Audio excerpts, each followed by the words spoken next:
ఆయన సో నిన్న Prithviraj Laila pre release event లో వైసీపీని టార్గెట్ చేస్తూ మాట్లాడారు కదా 15 గొర్రెలు 150 గొర్రెలు అది ఇది అని చెప్పేసి. సో మరి ఈ రోజు లైలా సినిమాని బైక్ అవుట్ అని ట్రెండింగ్ నడుస్తుంది కదా, సో హ్యాష్ ట్యాగ్ ట్రెండ్ అవుతుంది. సో దాని మీద మీ అభిప్రాయం ఏంటి బ్రో? పృథ్వీరాజ్ అలా మాట్లాడడం కరెక్ట్ అనుకుంటున్నారా మీరు? నేను పృథ్వీరాజు ఏదో అంటే పెద్ద పెద్ద ఆర్టిస్టులు ఉన్నప్పుడు ఏదో మాట వరసకి ఆయన కూడా స్క్రీన్లో ఉన్నాడు కాబట్టి పిలిచారు.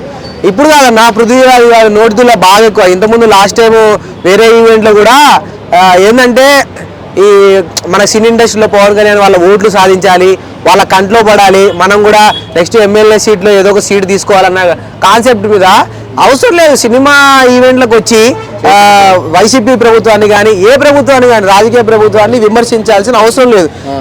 ఇప్పుడు ఏమైంది, 150 మేకలు 11 మేకలు అని చెప్పేసి అన్నాడు.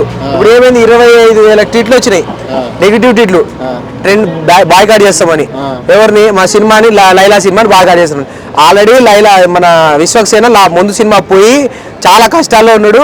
ఈ సినిమా ఎట్టైనా రిలీజ్ కావాలి అని చెప్పేసి ఆడదాన్ని వేసిండు, చిరంజీవి గారిని పిలిచిండు. అంత హంగామా చేసిన టైంలో వీడు ఎవరినో బొగడగాడిని పిలిస్తే వీడు వచ్చి కంపు చేసిండని చెప్పేసి క్షమాపణ కూడా చెప్పిండు. నన్ను క్షమించండి, నేను అక్కడ ఉంటే మైక్ లాగేసుకునేటోడిని, ఆ బొగడగాడు మైక్ లాగేసుకునేటోడిని అని ఫీల్ అయిపోయిండు. అంటే పృథ్వీరాజు ఇప్పుడు 30 years ఇండస్ట్రీ చాలా రోజుల నుంచి కష్టపడుతున్నారు. సో అలాంటి వ్యక్తి, ఒక రెస్పెక్ట్ ఉన్న వ్యక్తి ఇప్పుడు అలా మాట్లాడడం కరెక్ట్ అనుకోవచ్చు? ప్రతి ఇష్యూలో జగన్ ని టార్గెట్ చేస్తూ మాట్లాడడం అవసరం అంటారా? ఆయన జగన్ ని టార్గెట్ చేయడం కాదన్నా, ఏంటంటే ఈ సినీ ఇండస్ట్రీలో పెద్దల కంట్లో పడాలి, పవన్ కళ్యాణ్ గారి కంట్లో పడాలి, చిరంజీవి గారి కంట్లో పడాలని. చిరంజీవి గారిది ఒక సినిమా తీసిర్రు, అదేదో రైతుది. ఆ రైతు సినిమాలో ఈయన పెద్ద స్టోరీ సీన్ ఉండేది, కట్ చేసి పడేశారు. ఈయన నోటితుల వల్ల కట్ చేసి పడేశారు. ఆల్రెడీ మొన్న ఒకసారి ఇట్లనే అన్నాడు, ఒక దాని మీద రూమర్స్ అయినాయి. మళ్ళీ వచ్చి అక్కడ చూడండి ఈవెంట్లో కూడా ఏమన్నాడంటే, చిరంజీవి గారు వస్తున్నారంటే, చిరంజీవి గారు వస్తున్నారా అయితే ఆయన వచ్చిన తర్వాత చెప్తా అని అన్నట్టు ఫిక్స్ అయ్యి వచ్చిండు. ఆయన కంట్లో పడదామని ఆయన వచ్చిన తర్వాత చెప్తా అన్నాడు. కరెక్ట్గా ఆయన వచ్చే టైంకి లేట్ అయింది సార్, మీరు మాట్లాడేయండి అని చెప్పి సుమాధారణ గారికి మనోడు రెచ్చిపోయి 150 గొర్రెలు 11 గొర్రెలు, వీడు పెద్ద గొర్రెగాడు. కానీ ఇప్పుడు ఎందుకన్నా రాజకీయాల గురించి మాట్లాడడం? జగన్ గారి గురించి మాట్లాడినంత ఈజీ కాదు. జగన్ గారు కేవపాలనుకుంటున్నారా? జగన్ గారి రేంజ్ వేరు, 40 లక్షల ఓటింగ్ ఉంది వాళ్ళ దగ్గర, డైహార్డ్ ఫ్యాన్స్ ఉన్నారు జగన్ గారికి. అంత చులకనగా మాట్లాడితే వదిలేటట్టు లేరు. నిజంగా అక్కడ ఉన్న వాళ్ళు ఎవరైనా ఆ సౌండ్ అంటే ఈయన 11 150 అనగానే అక్కడ జనాలందరూ సౌండ్ ఓ అంటారని అనుకున్నాడు. అంటే రాను ప్రీ రిలీజ్ ఈవెంట్లు, సినిమా ఈవెంట్లు పొలిటికల్ మీటింగ్ లో మారిపోతుంది అనుకోవచ్చా మరి? ఇప్పుడు జబర్దస్త్ షోలో కూడా కొంతమంది వైసీపీ వాళ్ళని నెగిటివ్ గా ఆదిగాడు, ఇంకెవరు రియాజ్ గాడు, కొంతమంది కించపరిచినట్టు మాట్లాడిండు. ఇప్పుడు రియాజ్ గారు కనిపిస్తున్నా జబర్దస్త్ లో, వాడే కనబడట్లే. అది ఎవరికైనా పెద్ద పెద్దలతో టచ్ చేసేటప్పుడు మనకున్న మనం ఏంది, మన ఎమ్మెల్యేనా ఎంపీనా, మనం ఏంది, మన రేంజ్ ఏంది అని, మన కెపాసిటీ ఏంది అని మాట్లాడుకోవాలా. ఇప్పుడు ఒకసారి మళ్ళీ జగన్ గారి ప్రభుత్వం వచ్చింది అనుకో, ఒక్కడు కూడా ఉన్నాడు. ఎవరు చేపలు పట్టుకునేటాడు, వాడి పేరేంది, వాడు కిరాక్ ఆర్పి, వాడు హైపరాది గారు, వీళ్ళకి ఇంకా బయట తిరగలేరు వీళ్ళు. ఇప్పుడు కరెక్టే, అవసరం లేదు. నెక్స్ట్ జగన్ గవర్నమెంట్ ఫామ్ చేస్తే, అంటే వైసీపీ గవర్నమెంట్ ఫామ్ చేస్తే కిరాక్ ఆర్పి పరిస్థితి ఏంటి? కిరాక్ ఆర్పి ఉండడు అన్న, అసలు ఉన్నాడు ఫస్ట్. ఎందుకంటే టీడీపీ ప్రభుత్వం అయినా వదిలేస్తుందేమో కానీ అంత మాటలు మాట్లాడు. ఇప్పుడు టీడీపీ గవర్నమెంట్ వచ్చిన తర్వాత మనకి కొడాలని కనిపిస్తున్నా న్యూస్ లో.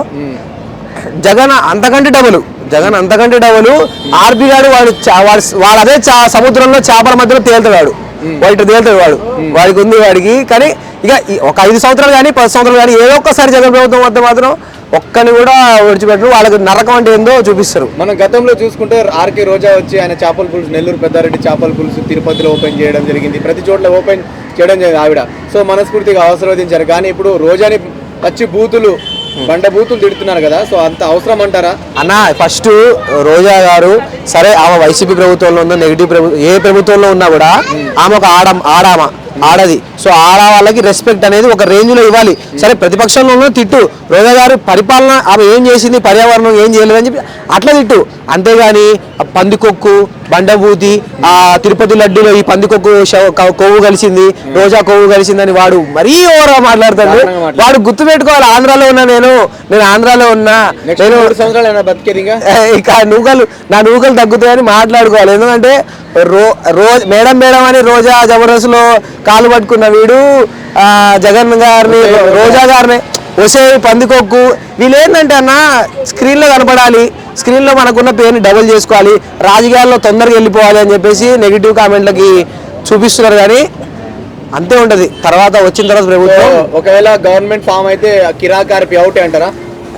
జగన్ గారి ప్రభుత్వం వచ్చిన నెలకే ఆర్పి ఉన్నాడు, అదైతే ఫిక్స్ రాసి పెట్టుకో. ఆడ చేపల చెరువు గతంలో కాదు ఒకటి ఉంటది, గతంలో అక్కడ ఒక చేపలది అమ్మే ఫుడ్ది అది ఉండేది, అక్కడ ఆర్పి అనే వ్యక్తి ఆ చేపల అది భోజనం పెట్టేవాడు అని ఒక నెల తర్వాత ఇట్లా మాట్లాడుకుంటారు, న్యూస్లు పడితే.